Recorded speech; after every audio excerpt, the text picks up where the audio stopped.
misma una iglesia gloriosa, que no tenga mancha, ni arruga, ni cosa semejante, sino que sea santa y sin falta.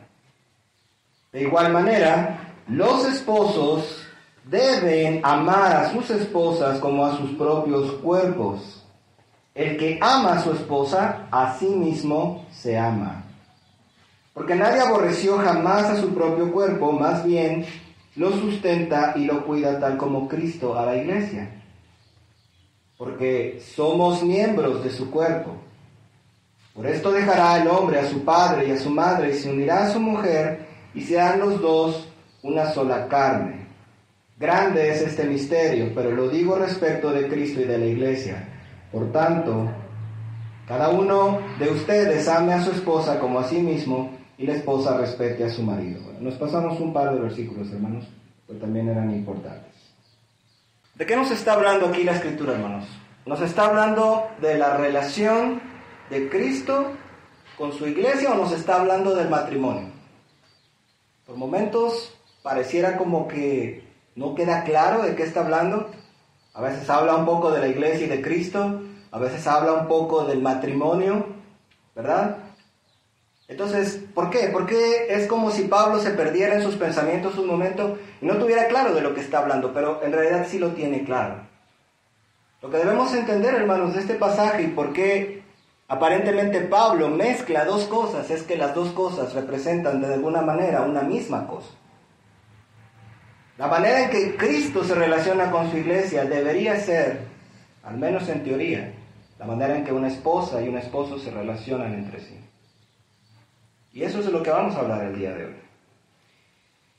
En los capítulos del 1 al 3 de este libro de Efesios, hermanos, el apóstol Pablo ha mostrado a los efesios las superabundantes bendiciones que tenemos en Cristo Jesús. En estos capítulos del 1 al 3 del libro de Efesios, Pablo nos habla de que hemos sido elegidos, de que hemos sido salvos por la gracia de Dios, no por obras para que nadie se gloríe. Que por su misericordia hemos sido salvados, que Él nos rescató cuando éramos muertos en delitos y pecados. Y de todo habla, de toda esta base teológica habla el apóstol Pablo en los capítulos del 1 al 3. Pero a partir del capítulo 4, el tono de la carta de los Efesios cambia y se vuelve sumamente práctica. De hecho, si vamos a Efesios capítulo 4, versículo 1, dice, por eso yo, hablando Pablo, por eso yo, prisionero en el Señor, los exhorto a que anden como es digno del llamamiento con que fueron llamados. Los exhorto a que anden como es digno del llamamiento con que fueron llamados. Hermanos, uno de los errores que a veces se cometen en las iglesias, o los que predican la palabra del Señor, podemos llegar a cometer, es que no damos todo el consejo de Dios. Vean cómo la Escritura es equilibrada. 3 capítulos para una base teológica fuerte, pero 3 capítulos llenos de exhortaciones sobre cómo debemos vivir. Y precisamente el pasaje que acabamos de leer hoy forma parte de esta sección en donde el apóstol Pablo lanza una y otra exhortación. Y es muy importante que nosotros entendamos este contexto, porque hay varias otras exhortaciones que haríamos muy bien en leer a partir del capítulo 4, que tienen de alguna manera injerencia en este tema del matrimonio. ¿Amén? Ok, entonces les decía yo que Pablo comienza con una serie de exhortaciones a partir del capítulo 4 a los miembros de la iglesia, y una de las exhortaciones que él hace a la iglesia de esa época y a nosotros al día de hoy es que debemos reflejar en nuestro matrimonio la relación de Cristo con su iglesia. Debemos reflejar en nuestro matrimonio la relación de Cristo con su iglesia. Vamos a ver esta enseñanza en 3 puntos. Vamos a ver el primer punto, que es las casadas, como dice la Escritura, deben estar sujetas a sus maridos. Y vamos a tratar de contestar 3 preguntas, o más bien la Biblia nos va a contestar 3 preguntas que son: ¿cómo a quién las esposas deben estar sujetas a sus esposos? O sea, vamos a contestar ¿cómo a quién deben estar sujetas las esposas? vamos a contestar también la pregunta, ¿por qué deben las esposas estar sujetas a sus esposos? Y vamos a ver también, imitando a quién deben estar sujetas las esposas. Vamos a ver esos 3 puntos. Por otra parte, los esposos, como segundo punto, los esposos deben amar a sus esposas. Los esposos deben amar a sus esposas. Y vamos a contestar 2 preguntas. ¿Cómo a quién deben amar los esposos a sus esposas? ¿Y como a qué cosa deben amar los esposos a sus esposas? Estas preguntas nos las va a contestar las Escrituras. Y el último punto que vamos a ver el día de hoy son los obstáculos, algunos obstáculos que existen en nuestro matrimonio, que pueden estar existiendo en nuestro matrimonio para poder cumplir este deber. Amén. Entonces veremos las responsabilidades de la esposa, las responsabilidades del esposo y los obstáculos para cumplir este deber. Entonces, primeramente dice que las casadas deben estar sujetas a sus maridos. Efesios 5:22 nos lo dice con toda claridad.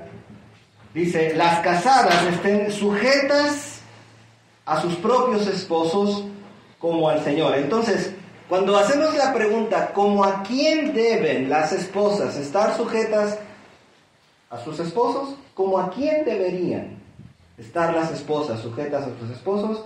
La Biblia nos contesta, como al Señor, como al Señor. La semana pasada vimos un poco sobre qué significa que una esposa esté sujeta a sus esposos. Vamos a hacer un pequeño recordatorio de algo que comenté el domingo pasado. Dice, la sujeción de la esposa implica que ella va a respetar el hecho de que su esposo es la cabeza y líder del hogar. Las esposas sujetas permiten que sus esposos lideren en su hogar y no están constantemente tratando de arrebatar el mando. Ellas siguen el liderazgo de sus esposos con respecto al rumbo de sus hogares. Por esa razón es que se aconseja mucho a los más jóvenes que tengan cuidado con quien se casen. ¿Por qué? Porque una esposa, una vez que entra en este pacto matrimonial, si quiere ser una esposa de Dios, tiene que estar sujeta al rumbo que su esposo está fijando para su familia. Y algunas veces, cuando el liderazgo no es correcto, hermanos, lo que puede ocurrir es que la familia tenga problemas, ¿verdad? Pero independientemente de eso, hermanos, todo esposo ha sido dotado por Dios en cierta manera para poder liderar un hogar. Entonces, este pasaje nos ayuda a entender la sujeción comparándolo con la relación de Cristo con una mujer. Entonces, a la pregunta, ¿cómo a quién deben estar sujetas las casadas a sus esposos? La Biblia nos responde, como al Señor. Como al Señor. Así como tú, hermana, te sujetas o como deberías sujetarte al Señor, así es como la Escritura está diciendo. Así como te sujetas a Cristo, debes sujetarte a tu esposo. Así como obedeces a Cristo, debes obedecer a tu esposo. De hecho, es muy común que cuando una mujer no se sujeta a su esposo, realmente tampoco se está sujetando a Cristo.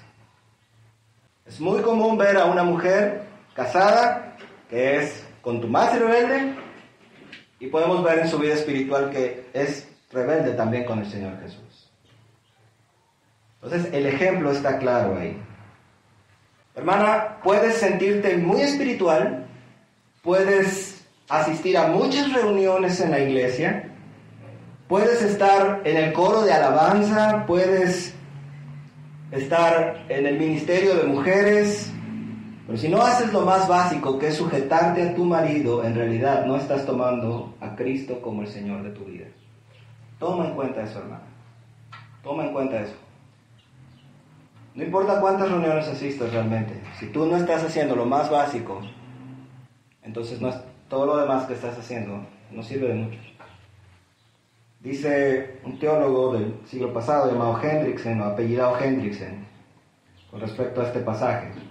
Esta obediencia debe ser de parte de ella una sumisión voluntaria. Sumisión es una palabra que hoy las mujeres odian, en general. Por eso dice, es una sumisión voluntaria y, por cierto, solamente a su propio marido, no a todos los hombres.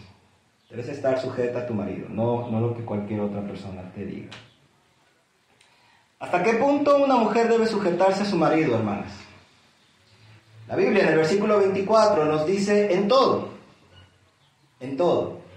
En cuanto a lo que su liderazgo respecta a tu familia, debes sujetarte en todo.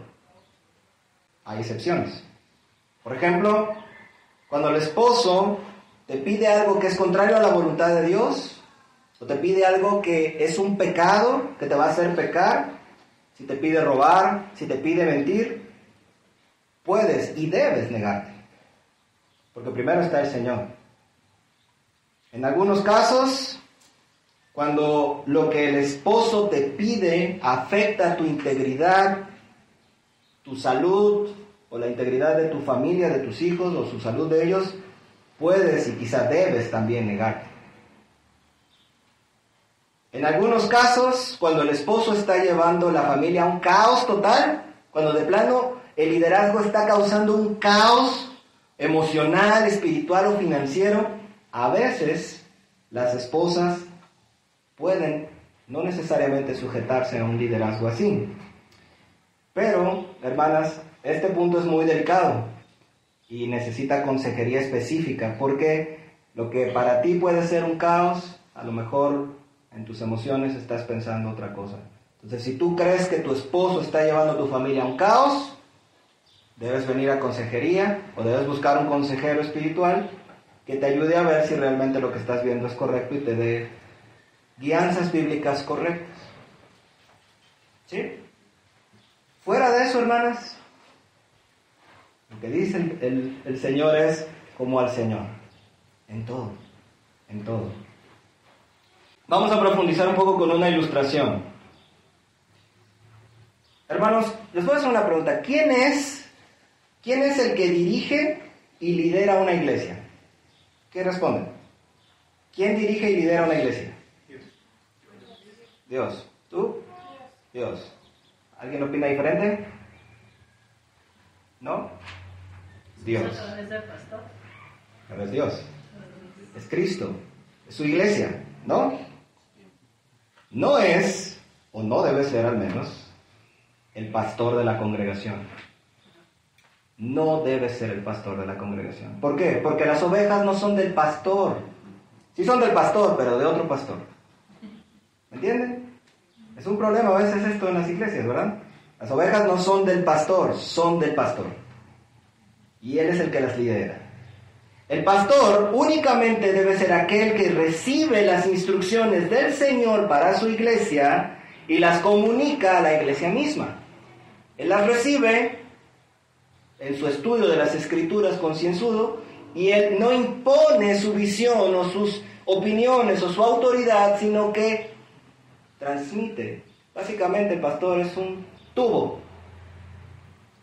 Eso es todo. Un conducto. O eso es lo que debería de ser. El pastor entonces es aquella persona que debe guiar, sí debe guiar el pastor, y debe liderar a las ovejas tal como Cristo por medio de su palabra y su espíritu le está indicando al mismo pastor. Las ovejas son de Cristo y él, Cristo, es la cabeza de la iglesia. La iglesia se mueve en base a la dirección que Cristo le da por medio de su palabra. Amén. Luego, la iglesia debe sujetarse a Cristo porque es Cristo quien lleva la batuta. Cristo es el que lleva la batuta. Es Él quien tiene la visión de lo que quiere hacer con su iglesia. La iglesia no es de los pastores, hermanos. La iglesia es del Señor. Y la visión, los objetivos, las pautas, los caminos, no deben ser los que el pastor imponga. Ningún pastor debe imponer su propia visión sobre una iglesia, sino que deben ser los objetivos, la visión y las pautas del Señor Jesucristo. Amén. Ahora les voy a decir por qué estoy hablando de esto. En la relación de esposo y esposa, el varón es la cabeza de la esposa. Eso es lo que dicen las Escrituras. Así como Cristo es la cabeza de la iglesia, el varón es cabeza de la mujer en el diseño del Señor. Él es quien debe llevar la batuta, el varón. Cristo es el que debe llevar la batuta, ¿verdad? En la iglesia, no el pastor. Quedamos que es Cristo, ¿no? Y en el matrimonio, la Biblia dice que la cabeza es el varón, por tanto, él debe llevar la batuta. La dirección y los objetivos de la familia los debe llevar el varón. Los lleva el varón. Así como en la iglesia, Cristo debe llevar los objetivos de la iglesia. Por eso les estoy hablando de la iglesia. Por lo mismo que vemos que el apóstol Pablo parece mezclar los dos temas en uno solo. Entonces, de hecho, como paréntesis, uno de los grandes males de nuestros días, hermanos, a manera de paréntesis, es que los varones de hoy día no están liderando a sus familias. Una pésima actitud de muchos hombres el día de hoy es que siguen siendo niños berrinchudos. O seguimos siendo niños berrinchudos. Y dejamos y delegamos la autoridad y la dirección y los objetivos y el camino a nuestras esposas. Y eso es un grave error, de hecho es un pecado, hermanos. Cuando tú dejas que sea tu esposa la que lleve la batuta, en realidad no lo estás haciendo, y seamos honestos aquí, no lo estamos haciendo porque, bueno, por igualdad y los dos tenemos el mismo valor. No, en realidad lo estás haciendo porque es mucho más cómodo para ti como varón. Es más fácil realmente decir a la esposa, tú encárgate, tú velo, tú decide. Hermanos, esto no puede ser así. Esto no debe ser así. El hombre de Dios debe desarrollar el carácter necesario para que pueda liderar a su familia.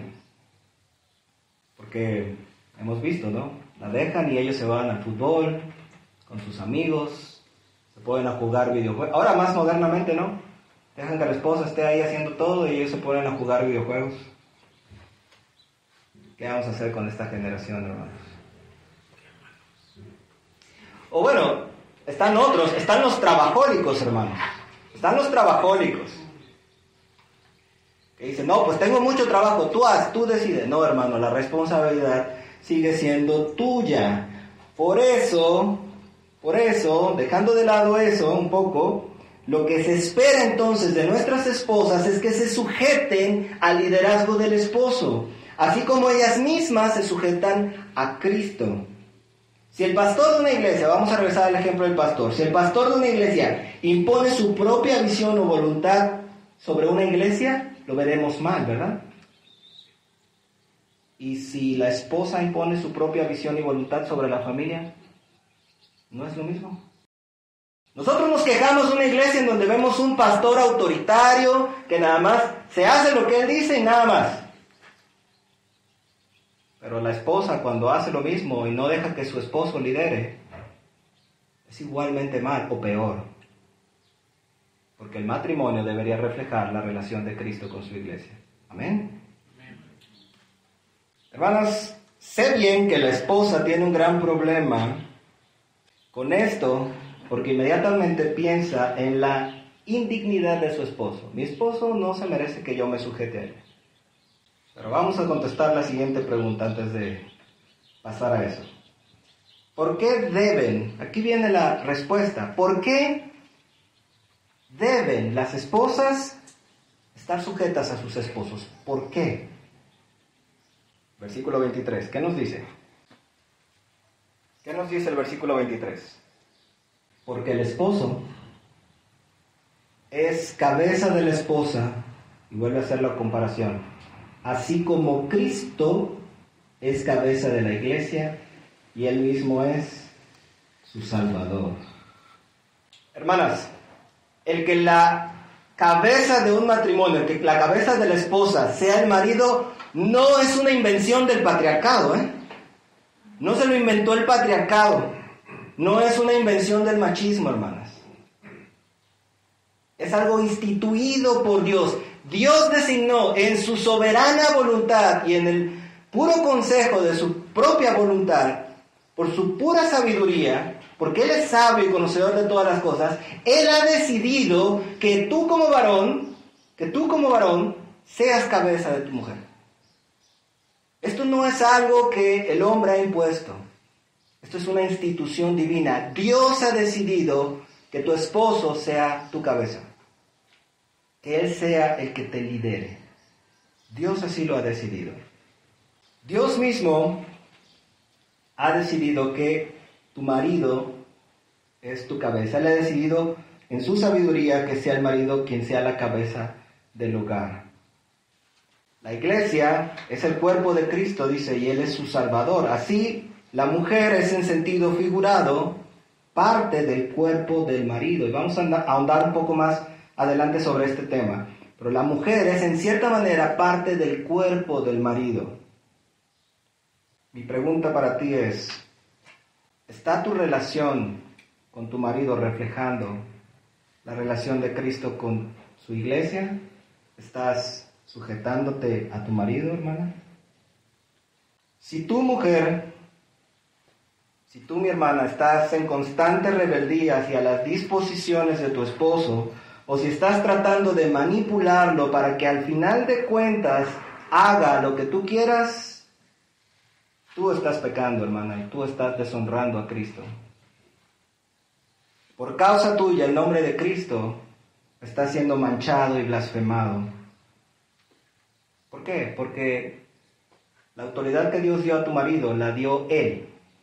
Y cuando tú te rebelas, tú desdeñas lo establecido por Dios.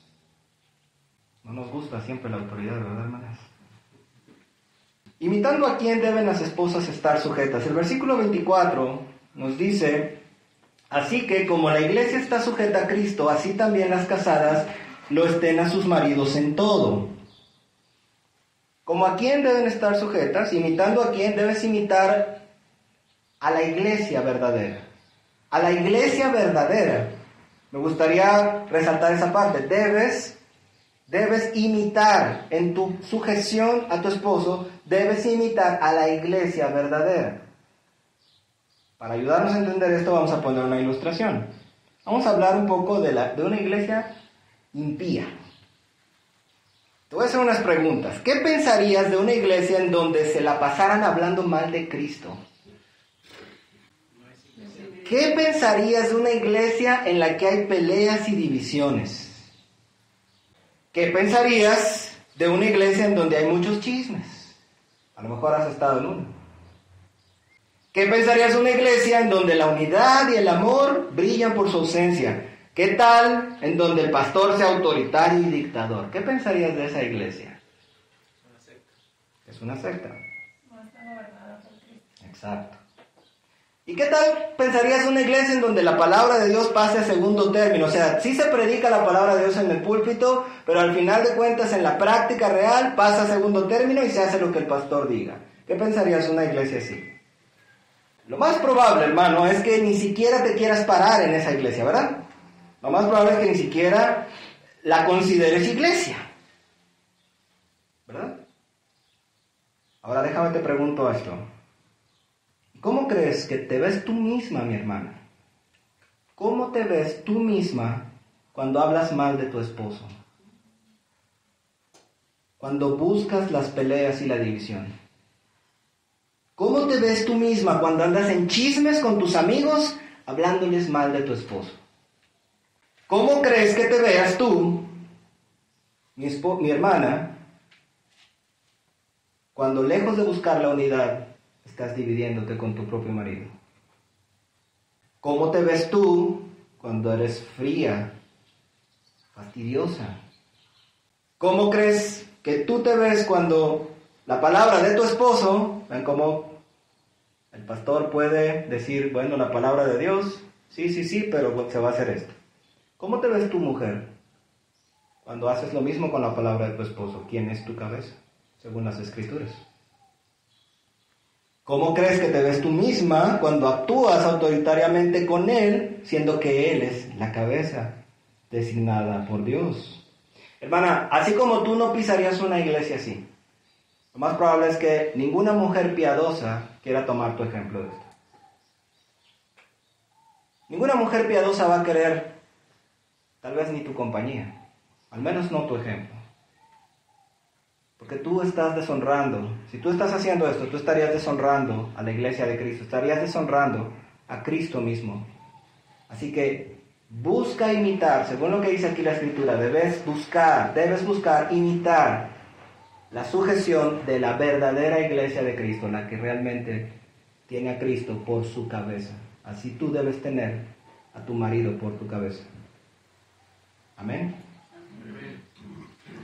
Vamos a dejar a las mujeres un rato, hermanos. Por favor. Hablemos de los esposos. Dice que los esposos, nuestro segundo punto, los esposos, dice, deben amar a sus esposas. Amén, hermanas. Amén. Hermanas, ¿no les parece curioso? ¿No les parece curioso que la Biblia no exhortó a las esposas a amar a sus esposos? No está ¿Se dan cuenta que en ningún momento en toda la Escritura Dios le dice a las esposas, esposas, amen a sus esposos? Hay una sola parte en donde dice que las ancianas deben enseñar a las más jóvenes a amar a sus esposos y a sus hijos. No es que las esposas no deban amar a sus esposos, hermanas. Sí deben amar a sus esposos, no sean así. Pero la exhortación es principalmente a los esposos, porque cuando veamos la demanda de Dios para el esposo, nos vamos a ir para atrás todos. Y las hermanas se van a poner contentas. ¿Verdad? De nuevo, este amor del que Dios aquí nos va a exhortar, que los maridos deben tener a sus esposas, debe reflejar también la relación, o más bien, debe reflejar el mismo tipo de amor de Cristo por su iglesia. Debe ser del mismo tipo. Vamos a analizarlo. Primero, ¿cómo a quién deben, vamos a contestar esta pregunta, ¿cómo a quién deben amar los esposos a sus esposas? Dice el versículo 25, maridos, amad, bueno, esto es ya la versión Reina Valera, esto lo copié de la Reina Valera, perdón, de la 60 me refiero. Maridos, amad a vuestras mujeres, así como Cristo amó a la iglesia y se entregó a sí mismo por ella, para santificarla, habiéndola purificado en el lavamiento del agua por la palabra, a fin de presentársela a sí mismo una iglesia gloriosa, que no tuviese mancha, ni arruga, ni cosa semejante, sino que fuese santa y sin mancha. Así que, hermanos, debemos amar a nuestras esposas con la misma clase de amor con que Cristo amó y ama, de hecho, a su propia iglesia. Debemos amar a nuestras esposas con la misma clase de amor con que Cristo amó y de hecho ama a sus iglesias. Y hay tres aspectos importantes a tomar en cuenta sobre la clase de amor que los maridos deben prodigar a sus esposas. Primero es que debe ser el mismo tipo de amor, debe ser con la misma pasión y debe manifestarse en las mismas intenciones. Vamos a ver primero. Dice que debe ser el mismo tipo de amor que Cristo tiene por su iglesia. El mismo tipo de amor que Cristo tiene por su iglesia. Hermanos, automáticamente cuando entendemos esto, hay una cosa que quisiera dejar sembrada en tu mente. Esto implica que tú y yo debemos aprender a amar. Escucha. Debemos aprender a amar como Cristo ama. ¿Me entiendes? Tú como varón tienes que aprender a amar como Cristo ama. De la misma manera que Cristo ama, tú debes aprender a amar. Ahora, hermanos, aquí ya está nuestra primera dificultad. ¿Quién puede amar como Cristo ama?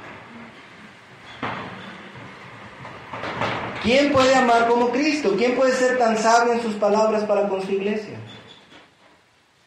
¿Quién puede ser tan tierno y tan gentil? ¿Quién puede a veces ser tan firme cuando se requiere por amor? ¿Quién de nosotros, de los que estamos aquí, probablemente de todos los hombres que están en este mundo, puede amar de esta manera? ¿Quién puede ser tan misericordioso como Cristo? Y sin embargo, hermanos, la Biblia no dice, bueno, yo sé que tú no eres precisamente la persona más amorosa del mundo, y bueno, te voy a dar chance. Maridos, amen como Cristo ama. A pesar de lo imposible de la tarea, Dios espera que lo hagamos. El texto no nos está dejando opción. Tenemos que amar como Cristo ama o estaremos en desobediencia y rebeldía contra Él. Si tú no estás amando a tu esposa como Cristo ama, tú estás en rebeldía. Tú estás deshonrando al Señor. Si tú, joven, hasta los niños, no estás aprendiendo a amar desde hoy como Cristo ama, no vas a saber amar a tu esposa como Cristo ama. Así que, ¿qué debemos hacer, hermanos? Primero, debes buscar a Cristo en oración y humillarte ante Él. Eso es lo primero, hermanos. Busca a Cristo en oración y humíllate. Segundo, debes reconocer tu falta de amor. Debes reconocer, hermano, debemos reconocer que no sabemos amar de esta manera. El amor que a veces le damos a nuestras esposas normalmente es impuro, está cargado de dobles intenciones, tiene deseos ocultos, no amamos siempre desinteresadamente. Entonces, hermanos, reconoce eso. Confiesa al Señor, Señor, no amo a mi esposa como tú me pides que la ame. Tercero, busca el ejemplo de amor en Cristo, de amor que Cristo tiene, que vemos en las Escrituras. Lee los Evangelios, mira las actitudes de Cristo e imítalas. Observa cómo se describe el amor de Cristo en las cartas paulinas y busca amar de esta manera. Hermanos, si no sabes hacer algo, tienes que buscar aprenderlo. Mi hermano está aquí, ¿no?, haciendo muebles y los necesita rápido, ¿no, hermano? Rápido.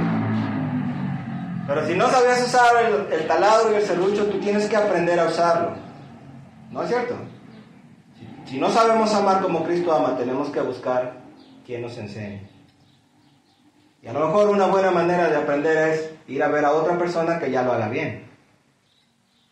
Lo que tú tienes que hacer, mi hermano, es ver cómo Cristo ama. Lee los Evangelios con cuidado. Si eres un lector perezoso de las Escrituras, ya vamos mal. Pero si tú eres cuidadoso en mirar su ternura, su compasión, su pasión, sus anhelos, sus intenciones, su cuidado, imítalo.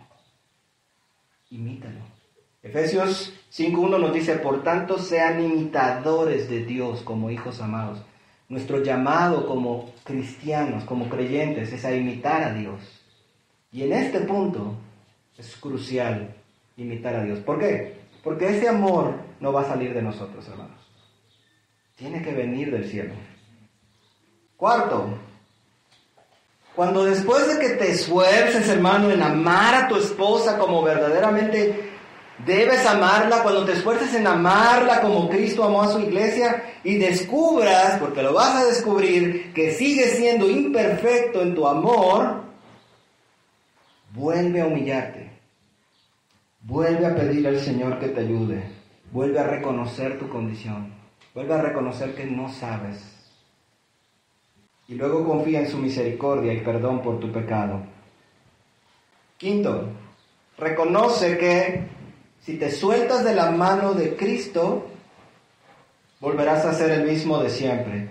Nunca asumas que ya estás amando correctamente o que ya has logrado la meta de amar como Cristo.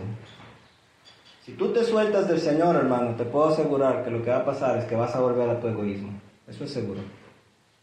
Debes depender del Señor. La otra implicación del amor de Cristo por su iglesia y el amor que debes tener tú por tu esposa es que debes amar a tu esposa con la misma pasión con que Cristo ama a su iglesia, con la misma pasión. El amor que Dios está demandando de ti, por una parte, es de la misma clase que el amor que tiene Dios por su iglesia, pero por otra parte, Dios está demandando de nosotros los varones que tengamos la misma actitud y amor apasionado por nuestras esposas. Apasionado. No es simplemente de que, bueno, la trato bien, un poco, no. Es pasión, hermanos. Pasión como Cristo tuvo por su iglesia. ¿A dónde llevó esta pasión, este amor apasionado de Cristo por su iglesia? ¿A dónde lo llevó, hermanos? A la cruz. Si tú no amas a tu esposa apasionadamente, hermano, ya no estás reflejando el amor de Cristo por su iglesia. Así que la clase de amor que Cristo tiene por su iglesia y que se nos demanda a nosotros, se manifiesta de manera apasionada en una entrega total de su propia vida. Hermano, debes estar dispuesto a dar tu vida por tu esposa. Debes estar dispuesto a dar tu vida por ella. Tu esposa debe de percibir de alguna manera, debes saber que llegado el momento tú darías tu vida por ella. Por último, esta clase de amor debe manifestarse en las mismas intenciones. Cristo fue a la cruz con una serie de propósitos en mente. Nuestro Salvador entregó su vida por nuestro propio bien sin merecerlo.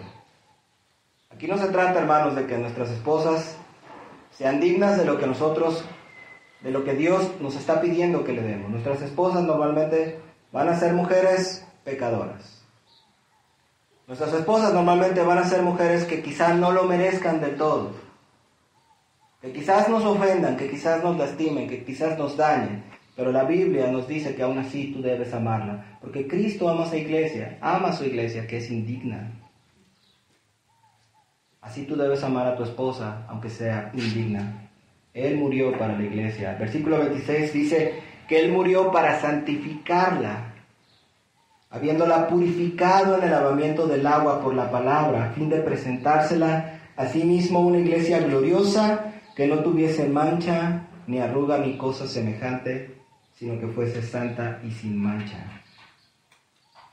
Mis hermanos, nuestro Salvador dio su vida en la cruz para que llegásemos a su familia. Pero nosotros no somos personas dignas de estar con Él. Y aún así Él dio su vida. La pregunta es, ¿estás dispuesto, hermano, a dar tu vida por tu esposa aunque ella no sea digna de eso? ¿Estarías dispuesto a entregar hasta la última gota de tu sangre con tal de que tu esposa esté bien? ¿Estás preparándote para que llegado el momento tú puedas amar a tu esposa hasta el punto en que tú puedas dar tu vida por ella? Si yo te dijera en este momento, yo te hiciera una pregunta, a ver, hermano, ¿me puedes hacer una lista de los pecados de tu esposa? ¿Qué me dirías? Mentirosa, chismosa, peleonera, gritona, histérica, mal hablada, grosera, arrogante, orgullosa, pedante, altanera, no se sujeta, no me respeta, no es cariñosa, no te hace el desayuno ni la cena. No, ya para. Igual podemos seguir la lista, ¿no? Hermano, la clase de amor que debes tener por tu esposa demanda que estés dispuesto a hacer, que estés dispuesto a hacer todos los sacrificios necesarios para que ella, tu esposa, sea santificada en sus pecados. Date cuenta cómo Cristo amó a la iglesia de tal manera que se entregó y dio su vida por ella para santificarla. ¿Qué significa esto, hermano? Que la iglesia no era santa. Santificación es un proceso por medio del cual el creyente poco a poco, de ser un pecador empedernido, va mejorando cada día y cada día va pareciéndose más a Cristo. Eso significa que al principio, cuando Cristo murió por la iglesia era indigna, era sucia, estaba llena de manchas y llena de pecados. Y por ella murió, porque quería santificarla. Ahora, ¿cuál es el llamado de Dios para nosotros, hermano? Tú debes estar dispuesto a hacer los sacrificios que sean necesarios para que estos pecados de los que ahorita te hablé y los que probablemente tú tienes en tu mente sobre tu esposa, ella los pueda superar. Cristo dio su vida para que la iglesia sea santa. Cristo dio su vida para que la iglesia pudiera dejar sus pecados. Cristo dio su vida para que la iglesia pudiera ser libre de su propia maldad. ¿Qué sacrificios estás tú dispuesto a hacer con tal de hacer que tu esposa sea mejor? ¿Qué estás haciendo el día de hoy para que tu esposa sea mejor? ¿Qué cambios tendrías que hacer para hacer que ella pueda estar en un ambiente más tranquilo, para que no se estrese y grite? ¿Qué adecuaciones al ritmo de vida tendrías que implementar para que ella deje de ser irrespetuosa? ¿Qué tendrías tú que hacer como varón para que ella sea más respetuosa contigo? Probablemente tengas que ganarte ese respeto también. Dios, por una parte, demanda a las esposas que respeten a sus esposos. Y cada vez que ellas no te respetan, ellas están pecando contra Dios. Pero al mismo tiempo, tú deberías ayudarla para que ella pueda ser respetuosa contigo. Tienes que orar por ella. Tienes que sacrificarte por ella. Tal vez tengas que hacer modificaciones en tu propia vida. Arrepentirte para que ella pueda mejorar. ¿Qué adecuaciones al ritmo de tu vida tendrías que hacer, hermano?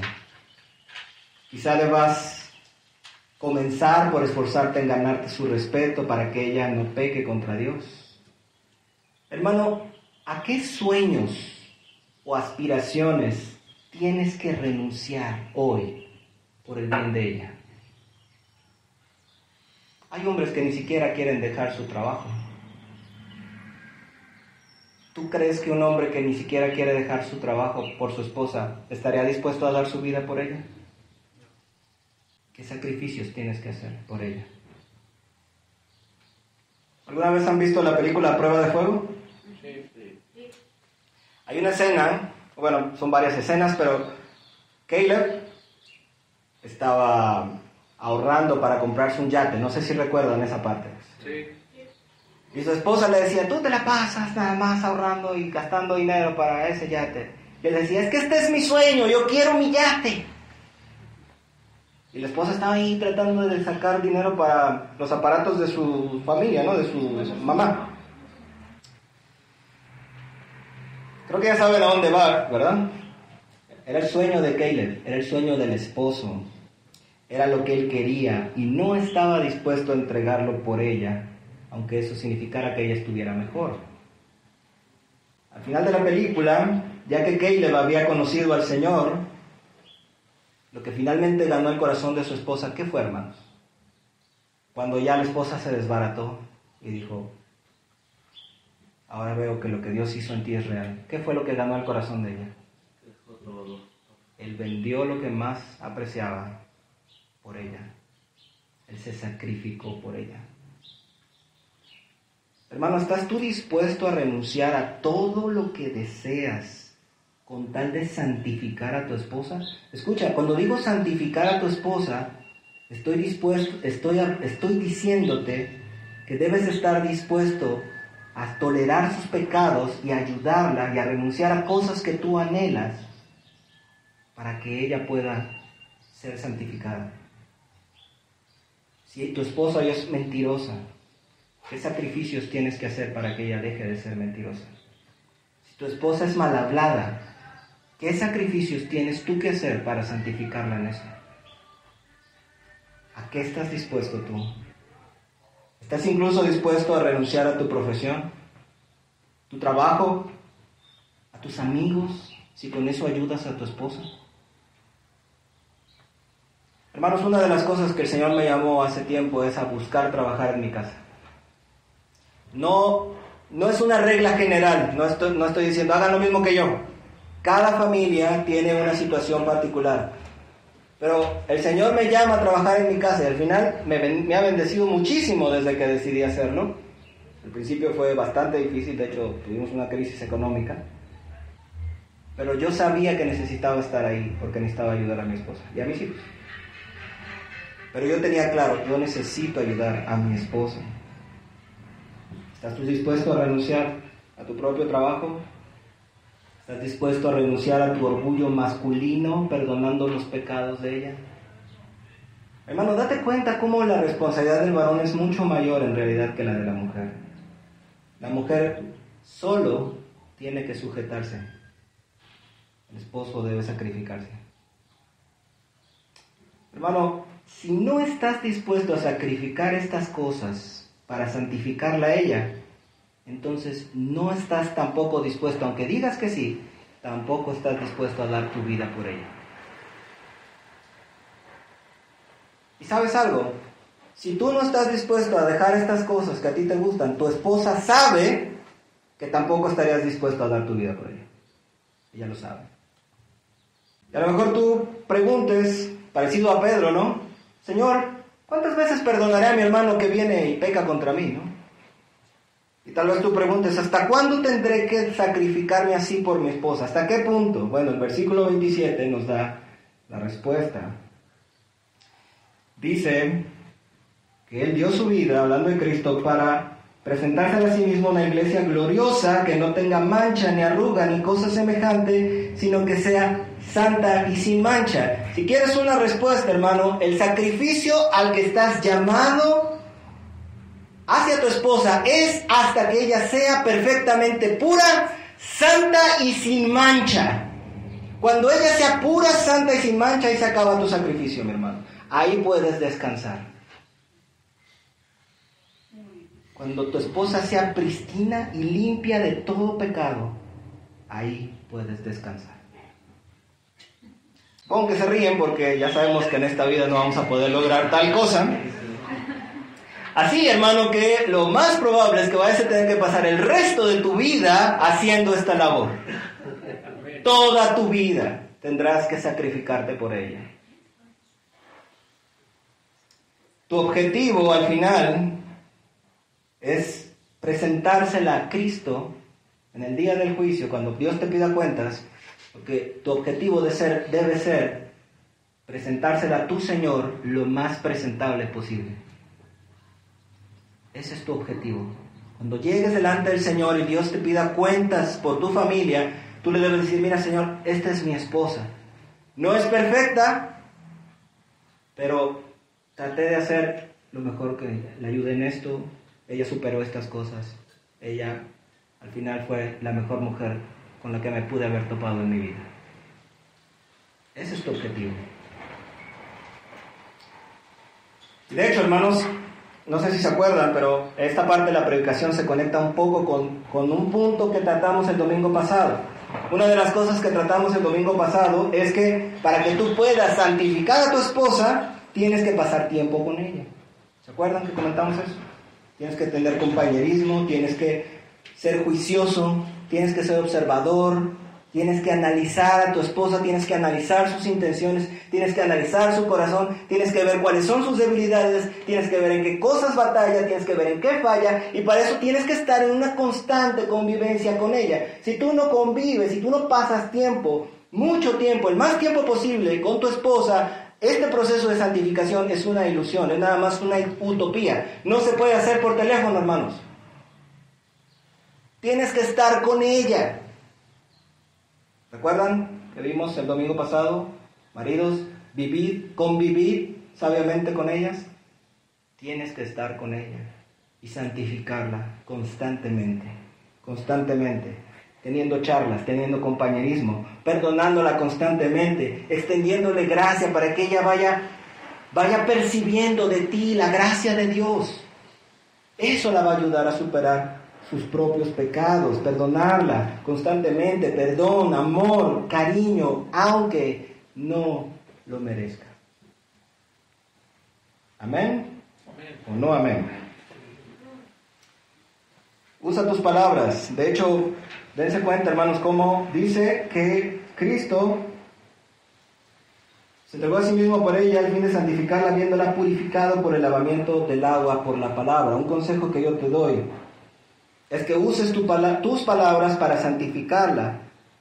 Usa tus palabras, así como Cristo santifica a su iglesia por medio de su palabra, así también nosotros podemos hacer lo mismo con nuestras palabras, con nuestras esposas.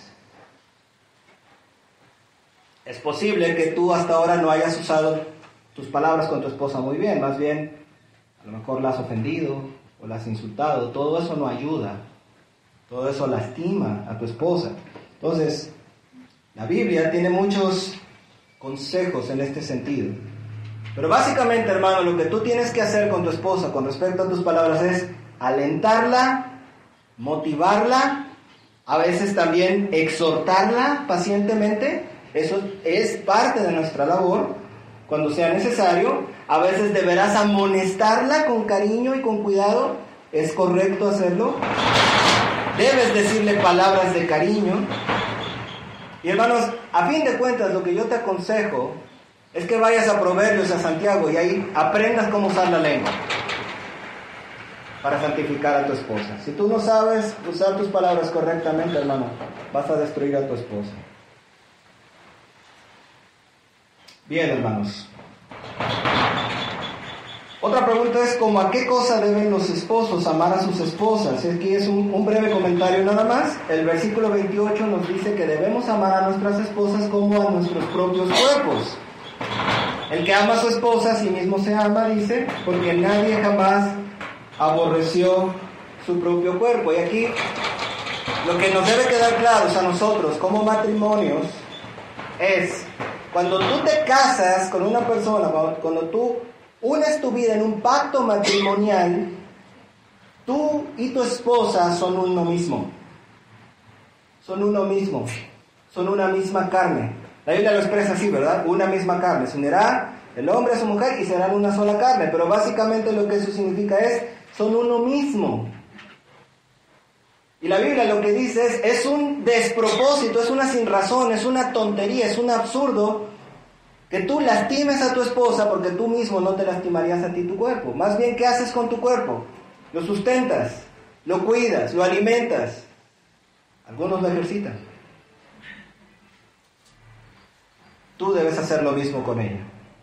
Como si ella es parte de ti. Tiene que quedarte claro algo, hermano. Ella es parte de ti. Ella forma parte de ti. Ya no son dos. De hecho, la Biblia lo dice literalmente. Ya no son más dos, decía el Señor Jesús, sino que ahora son uno. Por eso el divorcio es una sinrazón, hermanos. Conozco pastores que a veces aconsejan el divorcio. Yo no comprendo eso. No comprendo eso. Hay casos graves en los que podría ser. Muy graves, pero muy graves. Pero el principio inicial es, son uno, son uno, son uno. Tú y ella son uno. Tú la dañas a ella, te dañas a ti. Tú la beneficias, la bendices a ella, te bendices a ti mismo. Nadie jamás aborreció su propio cuerpo, dice el apóstol Pablo. Eres uno con ella, ya no son dos, hermano.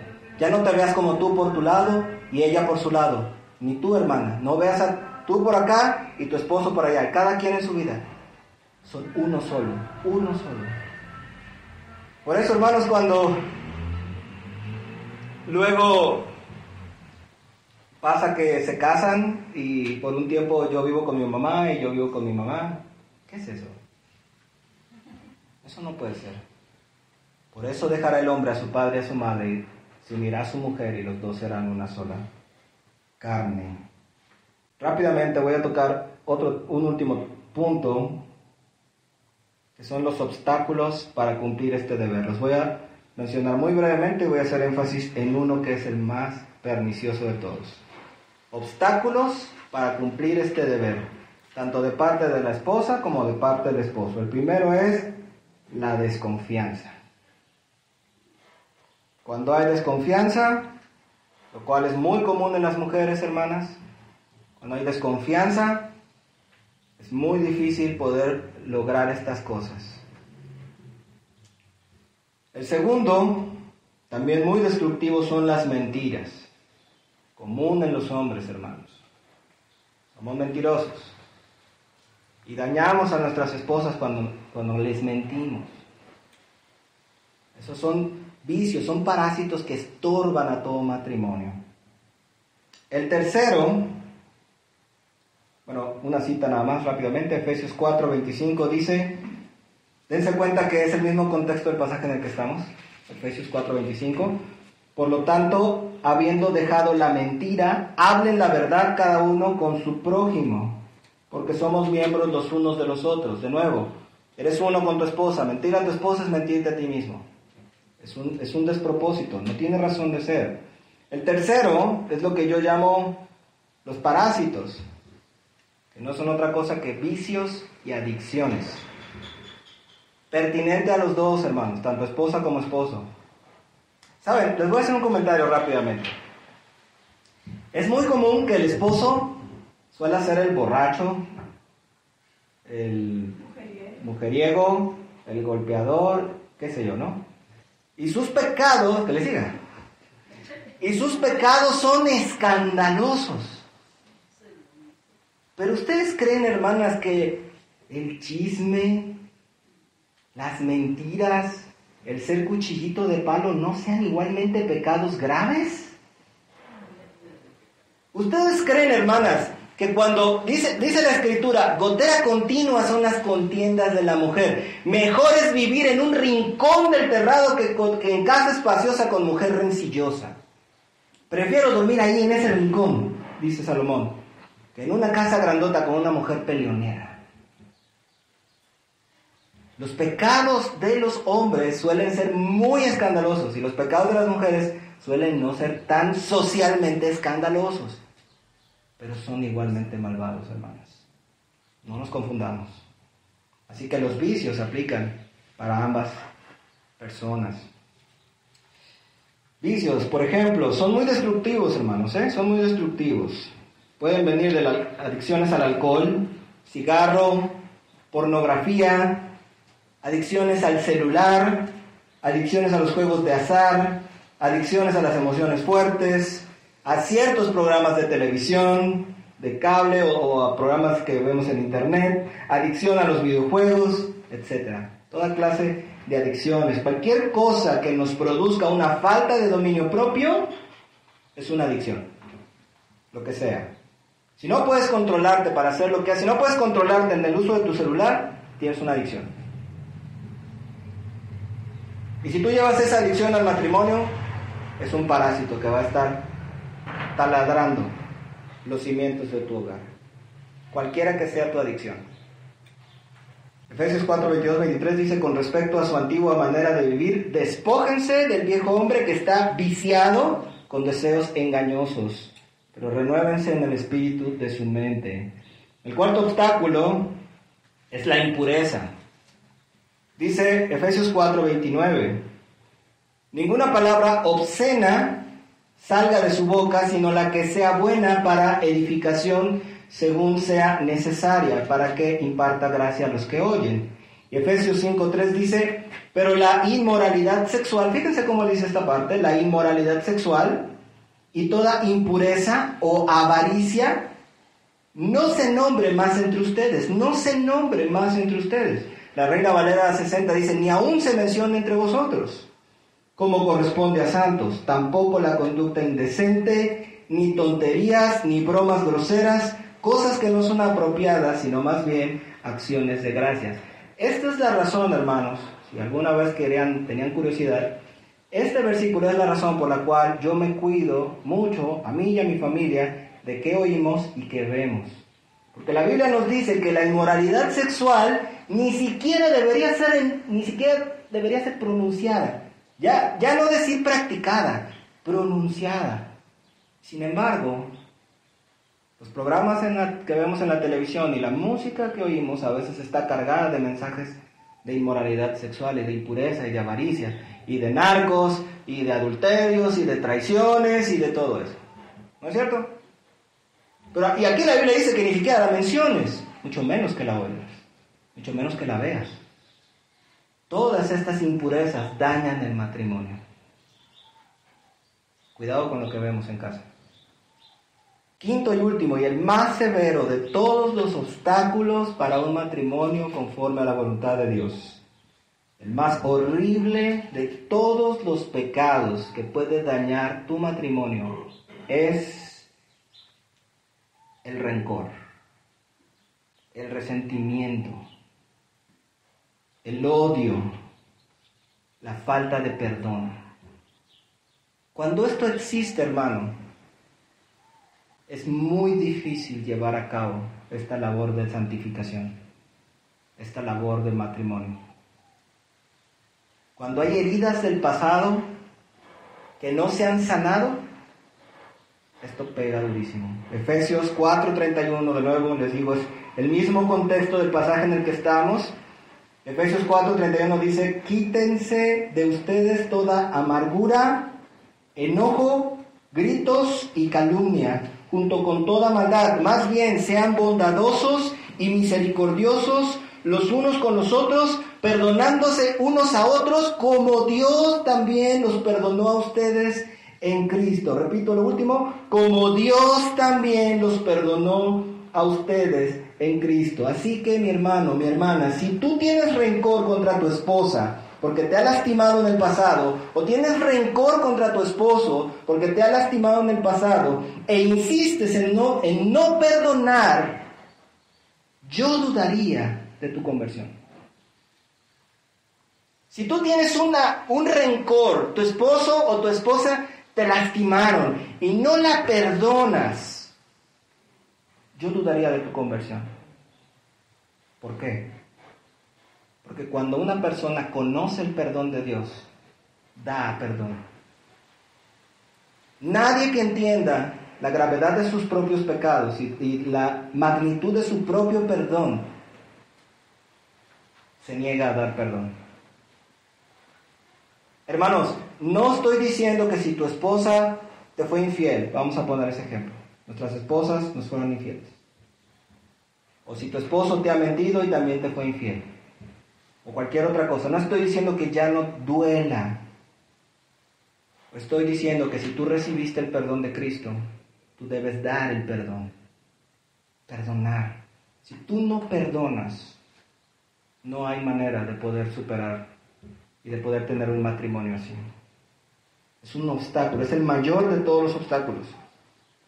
Si Cristo te ha perdonado y tú has experimentado el amor y misericordia de Cristo, a pesar de haberlo ofendido tanto a Cristo, y aún así te revelas a la idea de perdonar a tu cónyuge, es una cosa difícil. Amén, hermanos. Voy a resumir rápidamente los puntos que vimos. Primero, la mujer debe sujetarse a su marido en todo. Hay algunas excepciones. Por ejemplo, cuando el esposo pide algo que no agrada al Señor, o cuando lo que pide el esposo atenta contra ella misma, contra su familia. La sujeción de la esposa debe ser como la sujeción que la verdadera iglesia de Cristo tiene hacia su Señor. El esposo, por su parte, debe amar a su esposa. El tipo de amor que debe desarrollar un esposo es como el amor de Cristo, no debe ser el amor como el mundo lo da, debe ser como el amor de Cristo, y su amor debe reflejarse en sacrificio total. Su sacrificio debe ir encaminado a santificar a sus esposas, ayudar a sus esposas a superar sus pecados. No amar y cuidar a nuestras esposas es como no amar y no cuidar nuestros propios cuerpos. Nuestra esposa y nosotros somos uno mismo, y hay obstáculos para cumplir esta voluntad de Dios. Mentiras, vicios, desconfianza, y el principal obstáculo es el resentimiento, la falta de perdón. Es el enemigo número uno de nuestro matrimonio. Entonces, hermanos, por último, ¿cómo hago para hacer todo esto si tal vez mi matrimonio se parece en nada a esto que acabo de decir? ¿Cómo le hago? A lo mejor tú estás aquí, estás oyendo y dices, el Señor tiene razón, esto es lo que debo hacer, a esto me ha llamado el Señor, pero no tengo idea de cómo hacerlo. Si me miro a mí mismo, ya sé que voy a fracasar. Porque yo ni soy tolerante, ni soy sacrificial, ni soy sujeta. ¿Cómo le hago? 6 pasos y con esto terminamos. Número 1. Conocer y reconocer la voluntad de Dios para tu matrimonio y para ti mismo. Acepta que esto es lo que Dios quiere y por lo tanto lo que debemos hacer. Si tú no reconoces que Dios quiere esto de tu vida, de ti como mujer y de ti como hombre, si no lo reconoces, no podemos ni siquiera pasar al segundo paso. Primero es, Dios quiere esto y tengo que hacerlo de alguna manera. No sé cómo, pero esto es lo que quiere y esto es lo que debe de ser. Cualquier otra cosa diferente es una sin razón, es un despropósito. Esto es lo que Dios quiere, mis hermanos.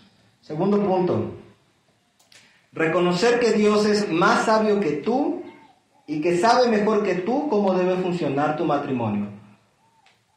No seas sabio en tu propia opinión. No digas, yo creo que esto, yo creo que... No, Dios es el que diseñó el matrimonio. Dios es el que dice cómo debe ser. Tus opiniones quedan en segundo plano. Reconoce que Dios es más sabio que tú. Tercero, si hasta este momento no has vivido este estilo de vida, reconócelo contigo mismo y reconócelo delante de Dios. Si tú no tienes este matrimonio, mi hermano, mi hermana, delante del Señor y para ti mismo, sé sincero y di, yo no tengo esto. Yo no soy ni ese hombre, mi esposa no es esa mujer, yo no tengo esto.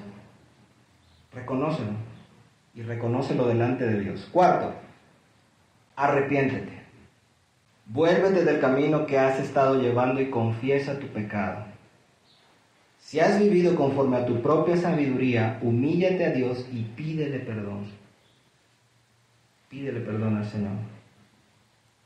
Quinto, si has dañado a tu cónyuge, ya sea tu esposa a tu esposo o tu esposo a tu esposa, si has dañado y no has vivido a la altura de lo que Dios te demanda, reconócelo sinceramente delante de Él y pídele perdón. Reconócelo delante de Dios y pídele perdón. Lo más probable, mis hermanos, es que los dos se tengan que pedir perdón mutuamente. No vengas así como, todo es tu culpa. Tú llegas por tu parte, con lo que a ti te corresponde. Te pido perdón, no he sido sujeta, no te he respetado. Te pido perdón, no te he amado, no te he cuidado, no me he sacrificado por ti. Perdóname. Perdónense mutuamente, perdónense. El pedir perdón y dar perdón es uno de los mejores parteaguas para tener un matrimonio glorioso. Sexto y último, continúate esforzando cada día, porque esta labor no es una labor sencilla. Tendrás que buscar constantemente a Dios en tu corazón, porque es posible que el pecado quiera volver a surgir. La rebeldía va a volver a surgir, hermano. Así que sigue esforzándote cada día, busca mucho al Señor en oración, pídele al Señor, pídele oración a tu esposa, a tu esposo, a tus hermanos. Oremos. Padre, te damos las gracias, Señor, por tu palabra en este día. Sabemos y vemos, Señor, que tu diseño es perfecto y es el correcto, Señor. Pero al mismo tiempo, Señor, sabemos que nos ha faltado sabiduría para vivir así. Señor, en el nombre de Jesús te pedimos que nos perdones primeramente. Perdónanos, Señor, si tenemos algunos de estos pecados que han obstaculizado, Señor, nuestro matrimonio. Ayúdanos, Señor. Perdónanos, te pedimos, por favor. Y bendice a mis hermanos. Bendice sus matrimonios. Bendice, Señor, a cada uno de ellos en el nombre de Jesús. Amén.